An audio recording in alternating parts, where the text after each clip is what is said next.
Қайырлы күн баршаңызға, менің каналыма қош келдіңіздер.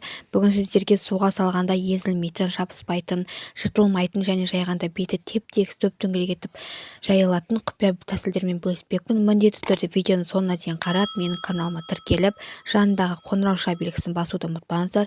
Енді бізге салқын су қажет және жарты жарты шай қасық тұз, сұйық май 2 ас қасықпен және жұмыртқа ұнымызды аз-аздан салып, жақсылап тұрып қатылау қамыр илейміз.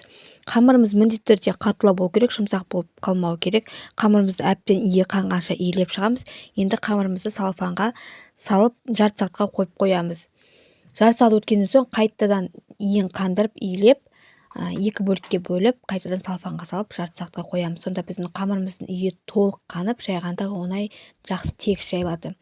Міне біздің қамырымыз июі қанды. Енді ұн сеуіп, қамырымызды жайып бастаймыз. Тура видеодағыдай жайып бастасаңыздар, әрі қарай өте оңай болады.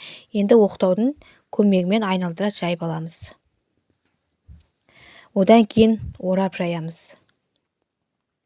Жайған кезде қамырымыз қатты баспай, сипалап отырып жаямыз. Яғни ортасы жұқа, шеті қалың болып қалмау керек.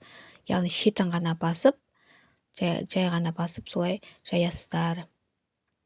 Яғни қамырымыз міне шеті бәрі, ортасы бәрі біркелкі болды. Міне осылай мыжысаңыздар да, ешқандай бір-біріне жабыспайды. Қамырымыз өйткені қатты болды. Осылай жаясыздар. Осындай рецептпен жасасаңыздар, қамырларыңыз өте осындай қатты піскен кезде дәмді болып шығады.